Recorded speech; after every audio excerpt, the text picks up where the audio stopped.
का शरीर काफ़ी कमज़ोर हो चुका है। यहाँ तक कि बाथरूम तक नील बहुत मुश्किल से जाने लगा। आबा का इस बात की ओर बिल्कुल भी ध्यान नहीं था।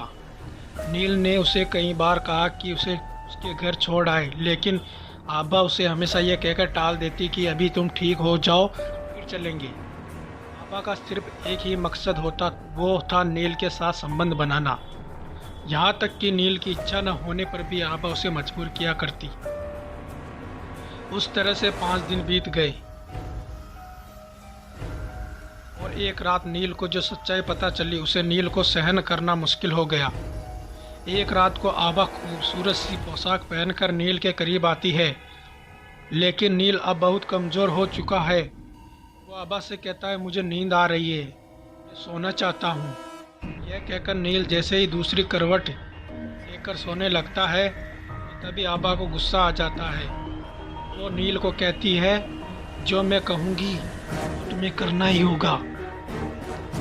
नील उसका ऐसा रूप देखकर हैरान हो जाता है और कहता है, आबा तुम्हें क्या हो गया है? इतना प्यार है जो तुम्हें मेरी हालत भी नज़र नहीं आती है? इतना स्वार्थी प्यार कब से करने लगी तुम?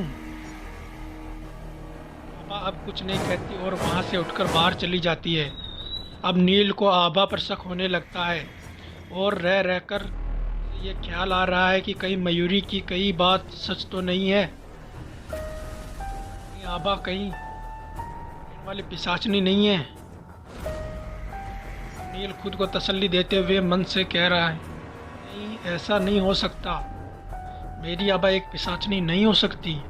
अगर ऐसा होता तो अभी तक तो वो मुझे मार चुकी होती, लेकिन मैं जिंदा हूँ, इसका मतलब ये पिशाचनी नहीं है। आज नील का मन बहुत बेचैन है। तो उसे आबा पर भरोसा हो रहा है। कभी कभी उसे न चाहते हुए भी मयूरी की कई बातें याद आ रही है। अब वो मन ही मन ईश्वर से प्रार्थना कर रहा है, हे ईश्वर, अब बहुत हो चुका है। इस मयूरी और आबा की पहेली में उलझ रहा हूँ। मुझे कुछ समझ नहीं आ रहा है कि क्या सही है और क्या गलत।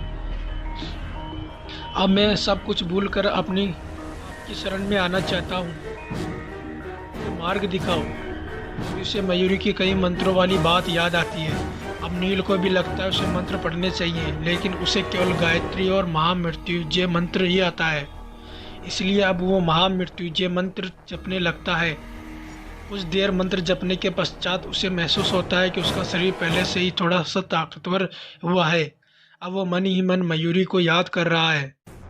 अब उसे भरोसा जो हो गया है कि मयूरी चाहे कोई भी हो, लेकिन उसका भला ही चाहती थी। वो मन ही मन मयूरी को याद कर रहा है और कह रहा है, मयूरी, तुम जहाँ भी हो प्लीज़ आ जाओ, मैं तुमसे मिलना चाहता हूँ। एकाएक उस कमरे का दरवाज़ा बंद हो जाता है और ज़ोर से बिजली चमकती है। एकाएक तेज रोशनी दिखाई देती है। वो रोशनी इतनी तेज है कि नील अपनी आंखें बंद कर लेता है। जैसे ही वो आंखें खोलता है तो देखता है उसके सामने मयूरी खड़ी है। नील मयूरी को देखकर इतना प्रसन्न होता है कि अब वो बिस्तर से उठकर उसे गले लगा लेता है। उसे महसूस होता है कि अब वो और भी बेहतर महसूस कर रहा है। अब मयूरी नील को दिलासा देती हुई उसे बताती है, नील, तुमने मेरी बात नहीं मानी और उस समय ट्रेन से कूद गए। मैं बिल्कुल सही कह रही थी, ये आबा ही ट्रेन वाली पिशाचनी है। काश कि तुम उस समय रुक जाते तो आज पिशाचनी के इस घर में कैद ना होते। नील मयूरी से कहता है, मयूरी, मैं इस पिशाचनी वाली पहेली में बहुत उलझा हुआ हूँ। प्लीज़ मुझे आज सब बताओ कि मेरे साथ ये क्या हो रहा है, नहीं तो मैं पागल हो जाऊँगा। अगर नहीं बताओगी पागल नहीं होगे, बल्कि पिशाचनी तरह एक पिशाच बनकर हमेशा के लिए उसी के हो जाओगे। मयूरी ने नील को समझाते हुए कहा। नील मयूरी की यह बात सुनकर डर जाता है और कहता है, ये तुम क्या कह रही हो? और पिशाच लेकिन कैसे हो सकता है? मयूरी कहती है, मैं तुम्हें सब सच बताऊंगी, लेकिन अभी सही समय नहीं आया। अभी आबा के आने का समय हो रहा है। आज रात कुछ भी करके उसके करीब मत आना, नहीं तो फिर से अपनी सारी शक्ति खो बैठोगे। मैं जा रही हूँ, सुबह तुम्हें यहाँ से निकालने के लिए ज़रूर आऊँगी। अपना ख्याल रखना नील। तभी नील उसका हाथ पकड़कर कहता है, सुनो, एक बात बता जाओ।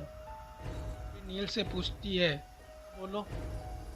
नील अब उससे पूछता है, इतना बता जाओ कौन हो तुम। अब मयूरी मुस्कुराती हुई कहती है, तुम्हारी अधूरी मोहब्बत। यह कहकर मयूरी वहाँ से गायब हो जाती है और नील भूत बना हुआ उसे देखता रहता है। नील, आभा और मयूरी की क्या है ये उलझी हुई पहेली।